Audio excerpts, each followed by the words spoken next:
گواہی دیتا ہوں کہ اللہ کے سوا کوئی معبود نہیں، کوئی عبادت کے لائق نہیں،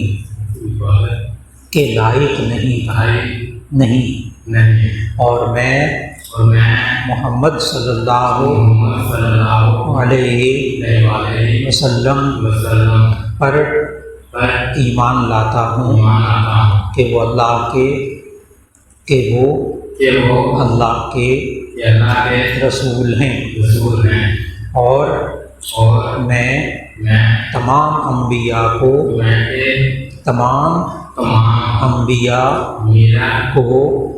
حق مانتا ہوں۔ اللہ تعالیٰ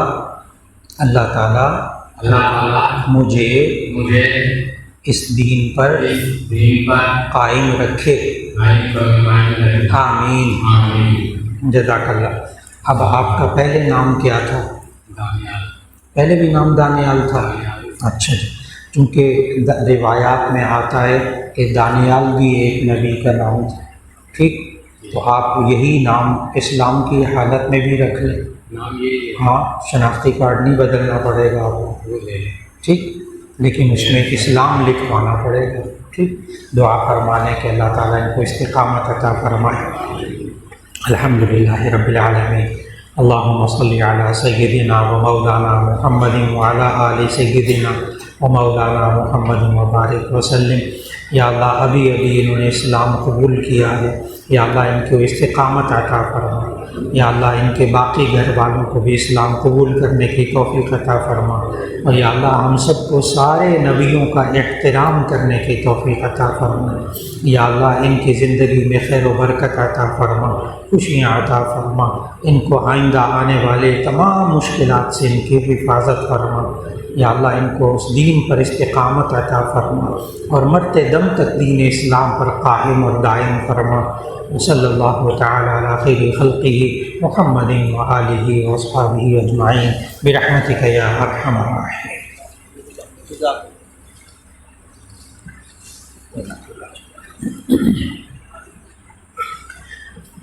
بسم اللہ الرحمن الرحیم۔ ایک صاحب نے پوچھا ہے کہ خواتین کا سر کے بالوں کو رنگ کروانا اور کٹوانا کیسا ہے؟ تو اس کا جواب یہ کہ یہ دو الگ الگ چیزیں ہیں۔ خواتین کا سر کے بالوں کو کٹوانا یہ مکروہ تحریمی، حرام کے برابر گناہ ہے، چاہے کتنے لمبے بال ہوں، لیکن جب یہ عمرہ کرنے جائیں تو پھر بالکل نیچے سے 1 انچ، 1 پورے کے برابر بال کاٹنے پڑتے، وہ جائز، وہ واجب ہے۔ بعض خواتین 3، 4، 5 عمرے کرتی ہیں، ان کے 4-5 انچ بال چھوٹے ہو جاتے ہیں، وہ سب وہ اللہ کے حکم کے تحت۔ تو عمرہ کرنے جائیں، حج کرنے جائیں، وہاں خواتین بال کٹوائیں تو وہ جائز، اللہ کا حکم۔ لیکن عام زندگی کے اندر خواتین کے لیے اپنے سر کے بالوں کو کٹوانا جائز نہیں ہے۔ باقی جو بدن کے زائد بال ہیں، انہوں نے آگے لکھا کیا ویکس یا لینس جو ہے نا وہ لگا کر اس کی شرعی حیثیت کیا ہے، جی لیزر وغیرہ۔ تو ویکس یہ ہوتی ہے کہ ایک مادہ ہوتا ہے، اس کو لگا کر اس کے اوپر کپڑا یا پلاسٹک ہوتا ہے، اس کو خشک ہونے دیتے ہیں، پھر اس کو کھینچتے ہیں تو وہ بال سارے ختم ہو جاتے ہیں۔ تو خواتین، اور لیزر جو ہے اس کے ذریعے بالوں کی جڑوں کو لیزر کی شعاؤں سے ختم کیا جاتا ہے۔ تو جسم کے زائد بالوں کو ختم کروانا تو جائز ہے، بغل کے نیچے بال، زیر ناف بال، ان کو ختم کروانا تو مرد اور عورت دونوں کے لیے یہ سنت ہے۔ لیکن اس کے بعد خواتین کی جو بھویں ہوتی ہیں، بھویں ابرو آنکھوں کے اوپر، تو ان کو اگر شوہر سمجھتا ہو کہ یہ بدنما لگ رہی ہیں تو اسی صورت میں تو علماء نے اجازت دی کہ وہ اس کو قدرے بہتر کروا لیں، لیکن بلا وجہ بھووں کو بنوانا عورتوں کے خاص طور پر یہ جائز نہیں ہے۔ اور پھر اس کے ساتھ ساتھ بعض خواتین کی مونچھیں آ جاتی ہیں، داڑھی کے بال آ جاتے ہیں۔ اب وہ چونکہ برے لگتے ہیں تو وہ خاتون کے لیے لازم نہیں، تو وہ خاتون اس کو کٹوا سکتی ہیں لیزر کے ذریعے بھی، اور اگر ویکس کے ذریعے بالوں کو صاف کروانا جائز ہے۔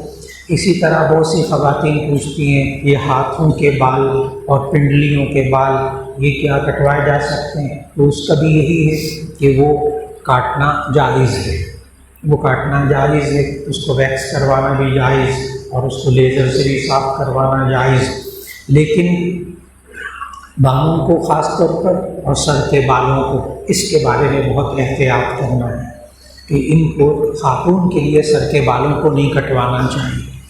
بعض بچیاں چھوٹی چھوٹی ہوتی ہیں، ان کے لیے بعض لوگ نہ بال کٹوا دیتے ہیں، اس میں بچنا چاہیے۔ اگرچہ بالغ ہونے سے پہلے گناہ کی بات ان کے لیے نہیں ہوگی، لیکن جب بچوں کو شروع سے بال کٹوانے کی، چھوٹے بال رکھنے کی عادت پڑ جائے تو پھر بڑے ہو کر ان کو اس پر لانا کہ بال رکھو، یہ بہت مشکل ہو جاتا ہے۔ اس لیے بچپن سے ہی بچیوں کے بال نہیں کاٹنے چاہیے تاکہ ان کو بال رکھنے کی، بال سنبھالنے کی، بال صاف رکھنے کی ان کو عادت پڑ جائے۔ اب آیا کہ خواتین سر کے بالوں کو رنگ کروا سکتی ہیں، تو اس کا جواب خضاب ہے۔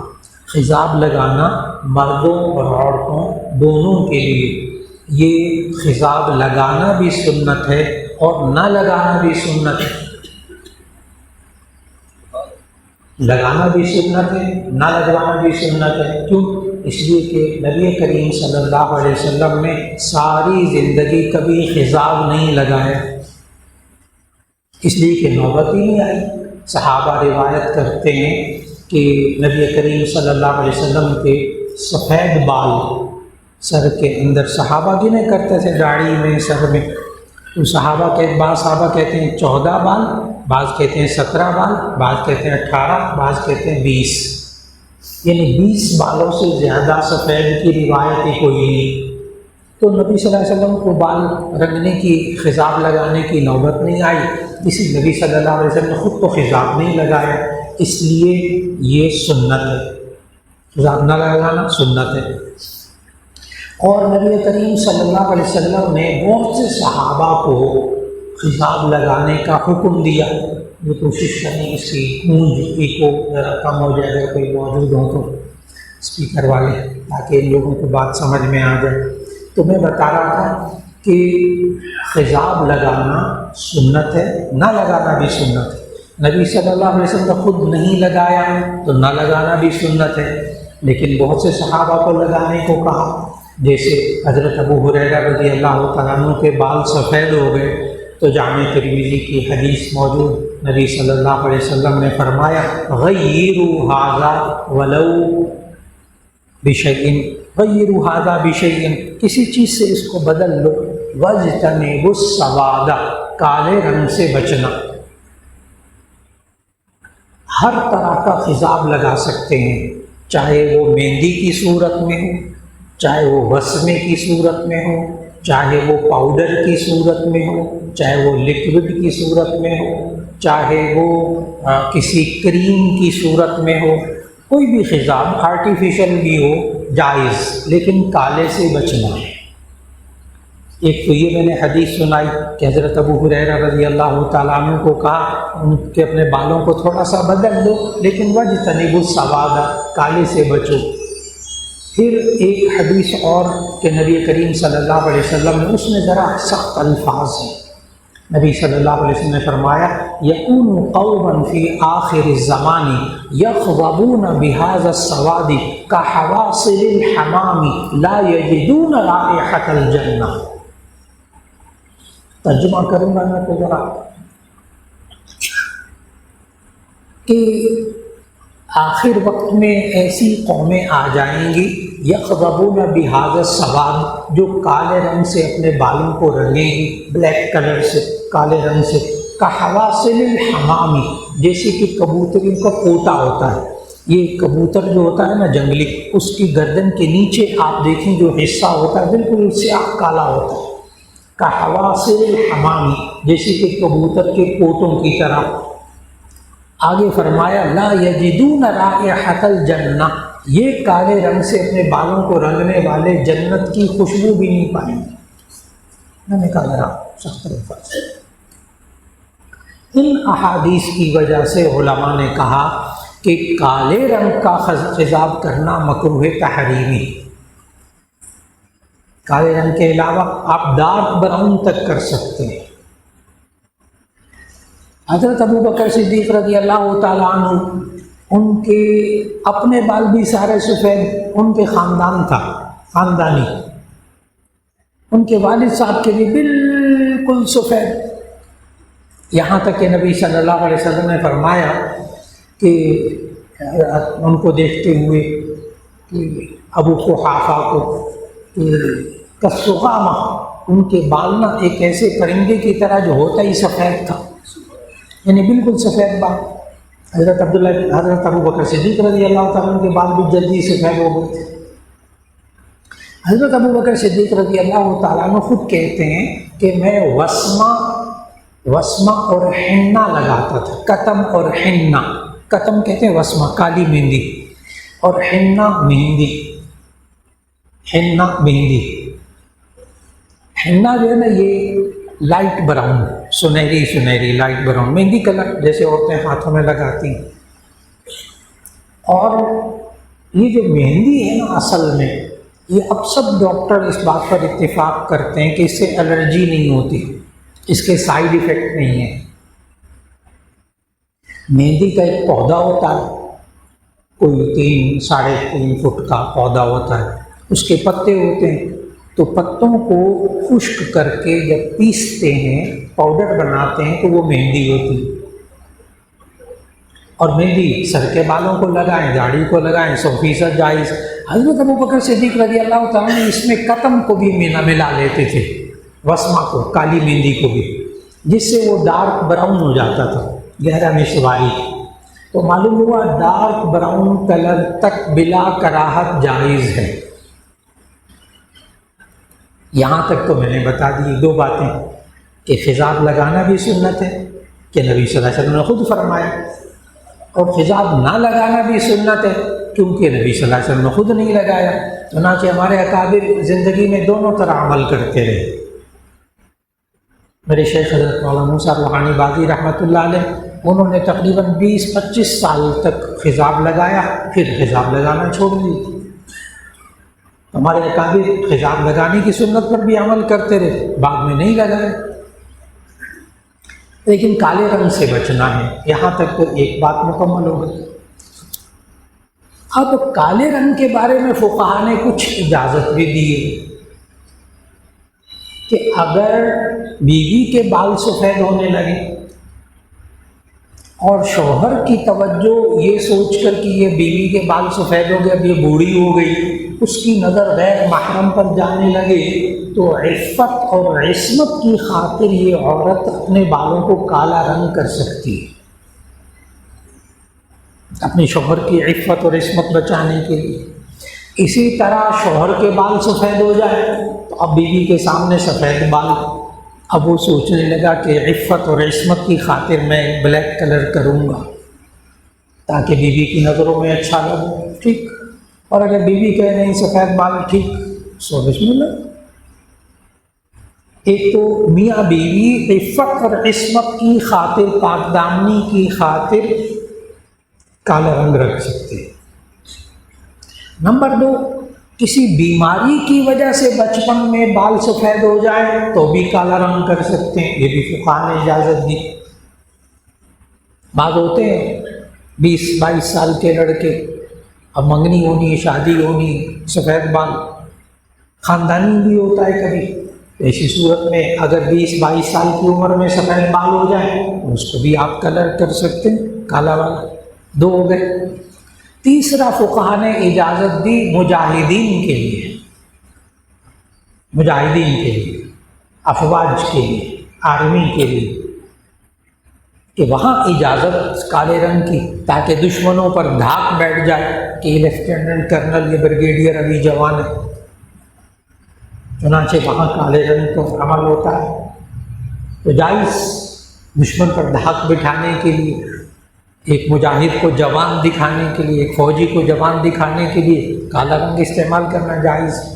تو آپ بات فوراً سمجھ گئے کہ عام لوگوں کو، عام خواتین کو کالا رنگ سے بچنا چاہیے، ڈارک براؤن تک کر سکتے ہیں۔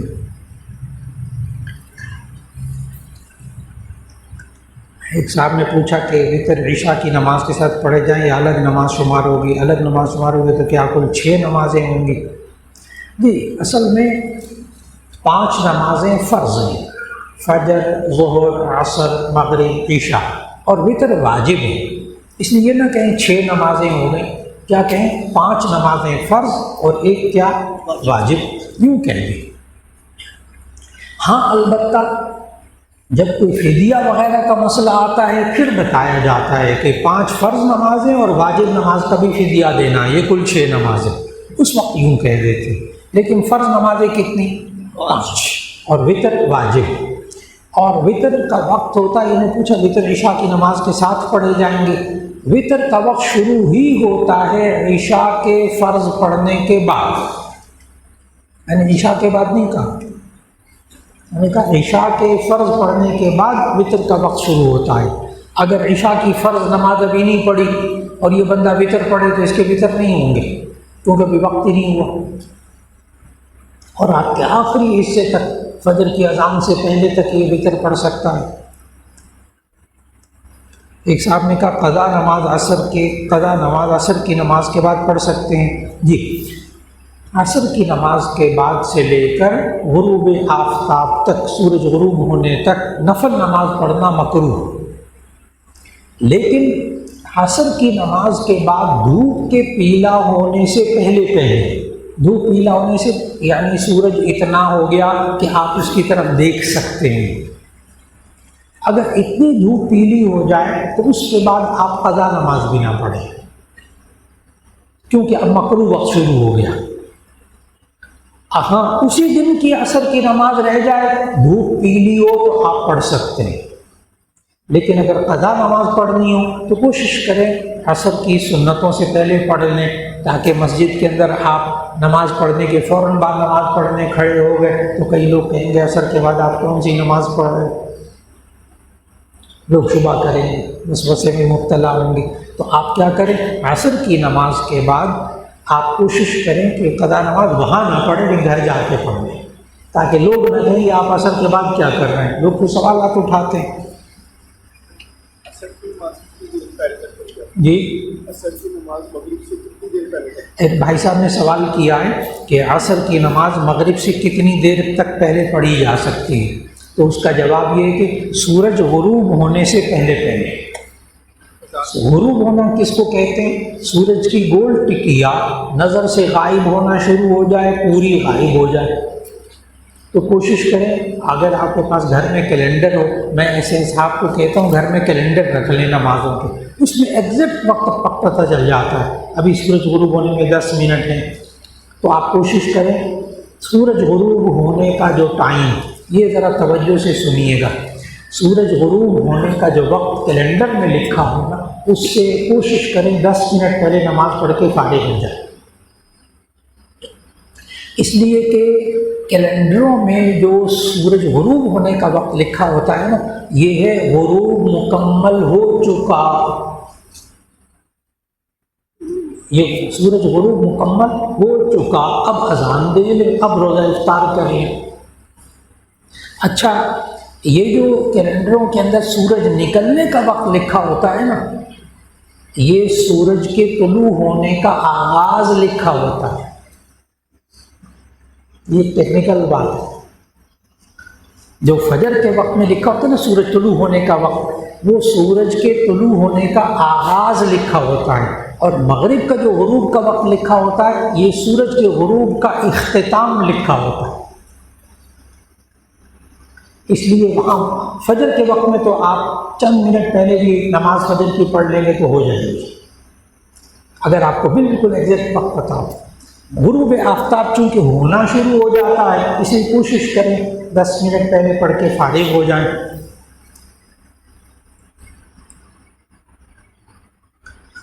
ایک صاحب نے پوچھا حضرت شیخ زکریا رحمہ اللہ کی آپ بیتی کا مطالعہ کرنے کا فائدہ اور خلاصہ بتائیں۔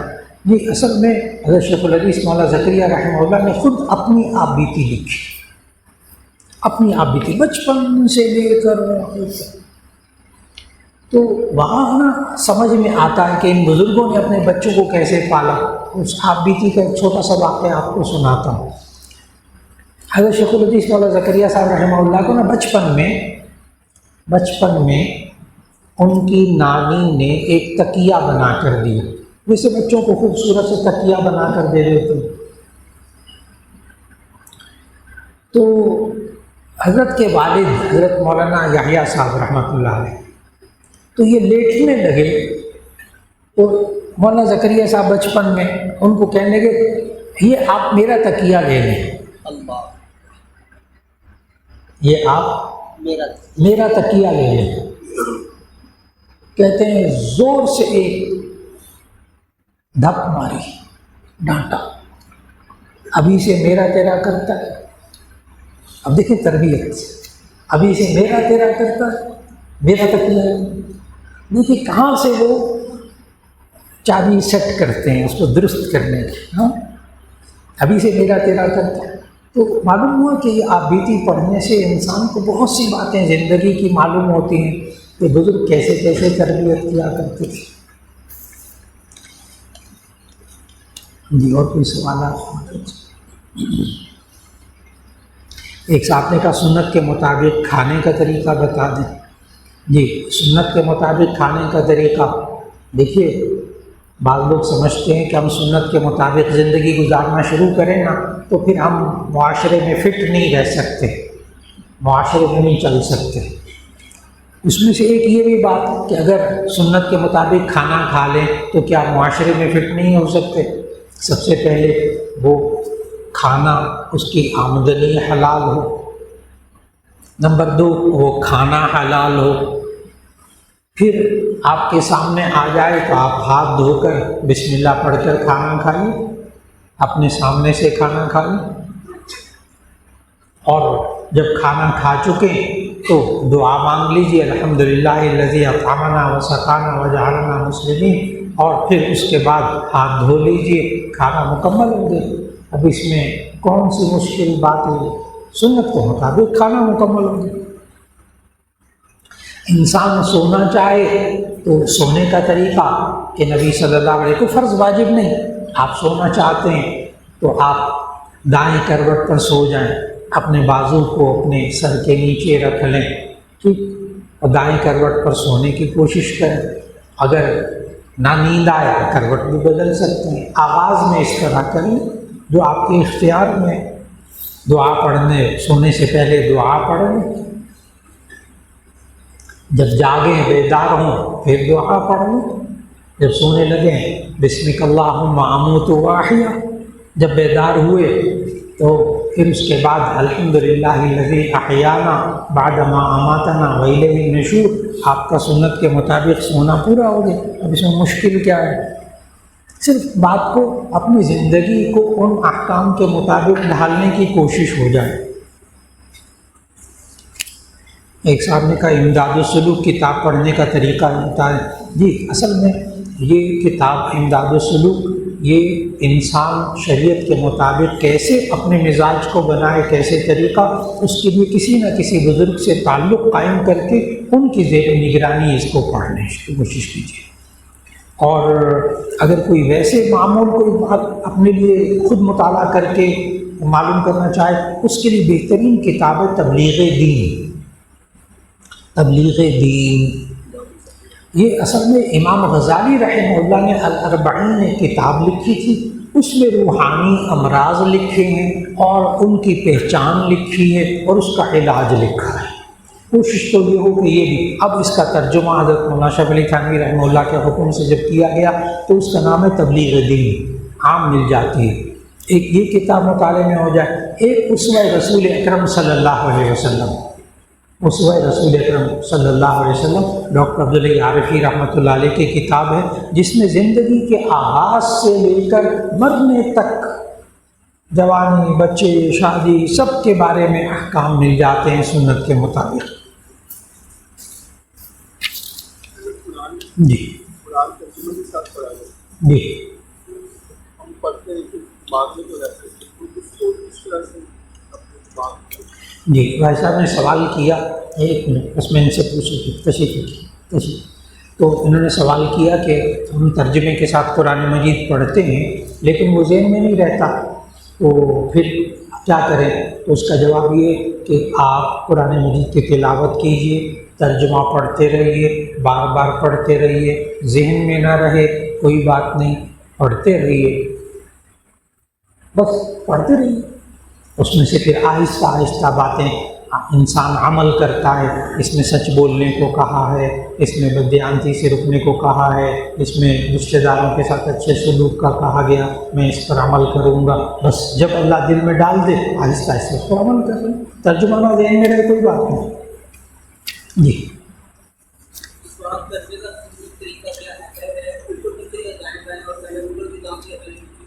جی بھائی صاحب نے سوال کیا ہے کہ مسواک کرنے کا طریقہ کیا ہے، تو اس کا جواب یہ ہے کہ مسواک جو ہے نا اصل میں سواک کہتے ہیں عربی میں دانتوں کو رگڑنا، دانتوں کو ملنا، مسواک یہ اس میں آلہ کا صیغہ ہے، اس کا مطلب دانتوں کو رگڑنے کا آلہ۔ تو یہ دو سنتیں الگ الگ ہیں، ایک ہے سواک کی سنت دانتوں کو ملنا، ایک ہے مسواک کی سنت، یہ الگ ہے۔ یہ اس لیے ذکر کر رہا ہوں کہ لوگ بہت یہ سوال کرتے ہیں کیا ہم برش کا استعمال یعنی مسواک کے بجائے اگر ہم کچھ برش استعمال کر لیں تو اس کا بھی ثواب ملے گا کہ نہیں ملے گا؟ تو عام طور پر لوگ ایک دم جواب دیتے ہیں بالکل نہیں ملے گا، لیکن دوسری طرف حدیث موجود ہے کہ نبی صلی اللہ علیہ وسلم نے فرمایا اگر تمہارے پاس مسواک نہ ہو تو الاصابع تجری مجرى السواک، تو انگلی مل لیا کرو دانتوں پہ، یہ بھی مسواک کا نعم البدل ہے۔ اب یہ بھی حدیث موجود، اب لوگ سوال کرتے ہیں کہ جی جب انگلی مسواک کا نعم البدل ہو سکتی ہے تو برش کیوں نہیں ہو سکتا؟ یوں سوال کرتے ہیں، تو اس کا جواب پورا ذہن میں رکھ لیجیے گا کہ اصل میں ایک ہے سنت السواک دانت ملنے کی سنت، وہ آپ انگلی بھی ملیں گے تو ادا ہو جائے گی، اور ایک ہے مسواک کی سنت، وہ برش کے ساتھ ادا نہیں ہوگی۔ مسواک والی سنت برش کے ساتھ ادا نہیں ہوگی، ہاں دانت ملنے کی جو سنت ہے وہ ادا ہو جائے گی۔ اب مسواک جو ہے وہ آپ کوشش کیجیے پیلو کی مسواک لینے، اور بھی کسی بھی درخت کی لکڑی کی مسواک لے سکتے ہیں، لیکن پیلو کی مسواک لے لیں۔ پیلو کو عربی میں کہتے ہیں اراک، حدیث میں جو لفظ آتا ہے الف رے الف کاف، اراک، پیلو کی مسواک یہ عام مل جاتی ہے۔ یہ اصل میں پیلو کے درخت کی جڑیں ہوتی ہیں، شاخیں نہیں ہوتی، لمبی جڑیں ہوتی ہیں، اس کی 6-7 فٹ لمبی جڑیں ہوتی ہیں، اس کو کاٹ کر پھر اس کو مسواک بناتے ہیں۔ اور اب اس پر پیلو کی مسواک پر اتنی ریسرچ ہو چکی ہے کہ اب اس پر باقاعدہ تھیسس کتابیں، تحقیقی کتابیں لکھی گئی ہیں اس پیلو کی مسواک کے اوپر، یہاں تک کہ اب پیلو کا عرق نکال کر پیلو کی ٹوتھ پیسٹ مارکیٹ میں ملتی ہے۔ پیلو کی ٹوتھ پیسٹ کمپنی نے نکالی، پیلو کی ٹوتھ پیسٹ، ایک تو اس لیے پیلو کی لے لیں، نیم کی بھی لے سکتے ہیں، زیتون کی بھی لے سکتے ہیں، اور بھی کسی درخت کی شاخ لے سکتے ہیں۔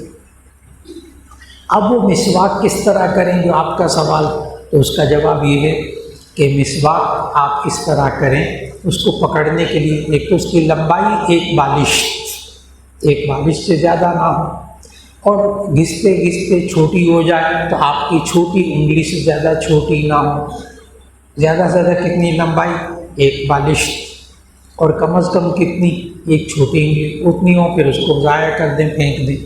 اب مسواک کو جب آپ پکڑنے لگیں تو ایسی صورت میں کوشش کریں کہ مسواک کو اس طرح پکڑیں کہ آپ کی 3 انگلیاں مسواک کے اوپر رہیں، انگوٹھا اور چھوٹی انگلی نیچے رہیں، اس سے مسواک کرنے میں بڑی سہولت ہو جاتی ہے۔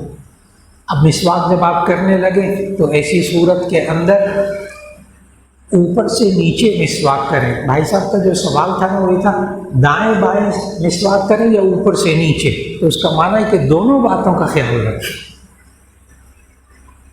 پہلے دائیں طرف مسواک کریں اوپر نیچے، پھر بائیں طرف کریں، پھر سامنے کریں، پھر اندر کریں، لیکن اوپر نیچے۔ یہ جو لوگ یوں کر کے مسواک کرتے ہیں نا، رگڑتے ہیں، اس سے مسوڑے جو ہے نا دانت چھوڑ دیتے ہیں۔ اور سنت طریقہ بھی یہ کہ آپ اوپر سے نیچے کرتے ہوئے جائیں، لیکن دائیں سے بائیں کی طرف آپ چلیں، بالکل ٹھیک۔ اس کی وجہ یہ ہے کہ آپ جس قالین پر بیٹھے ہیں نا، اگر اس قالین کو تھوڑا سا آپ ہاتھ پھیریں، ایک طرف ہاتھ پھیریں پھر دوسری طرف ہاتھ پھیریں، تو آپ کو محسوس ہوگا ایک طرف سے نرم نرم لگتا ہے، ایک طرف الٹا پیچھے کریں تو کھردرا لگتا ہے۔ بالکل اسی طرح انسان کے دانتوں کے مسوڑوں کے جو ریشے ہیں نا وہ لمبائی میں ہوتے ہیں، لمبائی میں، تو اگر یوں رگڑتے ہیں نا تو وہ مسوڑے زخمی ہو جاتے ہیں، دانتوں سے خون آتا ہے۔ لیکن اگر آپ مسواک کریں روزانہ 5 وقت، 5 نمازوں میں، وضو کے وقت میں، تو ایسی صورت میں منہ سے خون بھی نہیں آئے گا، اور پھر انشاءاللہ دانتوں کی بیماریاں بھی لاحق نہیں ہوں گی، سنت پر عمل کرنے کا ثواب ملے گا، جواب مکمل ہوا۔ تو اوپر نیچے، پہلے دائیں طرف، پھر بائیں طرف، پھر سامنے۔ جی، پہلے دانتوں کو دونوں کو ملا لیں، دانتوں کو ملا لیں، پھر دونوں کو اکٹھے، پھر اندر جب کریں گے تو سامنے کی طرف آ جائیں۔ اور یہ بھی بتا دوں کہ ہم لوگ نا عام طور پر مسواک کیسے کرتے ہیں، وضو کے لیے گئے، جیب میں سے نکالی، 2 3 4 دفعہ 5 دفعہ یوں کیا اور بس تھوک کے مسواک کی سنت ادا ہو گئی۔ یہ دانتوں کے لیے مفید نہیں ہے، سنت پوری ہو جاتی ہے لیکن دانتوں کے لیے مفید نہیں ہے۔ جو دانتوں کے ڈاکٹر ہوتے ہیں، جب میں پڑھاتا تھا دانتوں کے ڈاکٹروں کو، تو اس وقت وہ لوگ کتابوں میں ان کے لکھا ہوا ہے کہ جتنی دیر، بڑے عجیب الفاظ ہیں، جتنی دیر آپ ناشتے میں لگاتے ہیں اتنی دیر دانت صاف کرنے میں لگایا کریں، تب دانت صاف ہوتے ہیں۔ یہ جو ہم 2 3 4 دفعہ یوں پھیر کے اور برش پہ یوں لگا کے چند دفعہ مل کے کلی پھینک لیتے ہیں، ڈاکٹروں کے نزدیک بیکار چیز، ثواب مل جاتا ہے اس مسواک کا۔ تو اس لیے آرام سے مسواک کیجیے، بہت زور زور سے نہ ملیں، باریک ریشے بنائیں اور پھر طریقے سے کریں، پھر بہت فائدہ ہوتا ہے الحمدللہ اس کا۔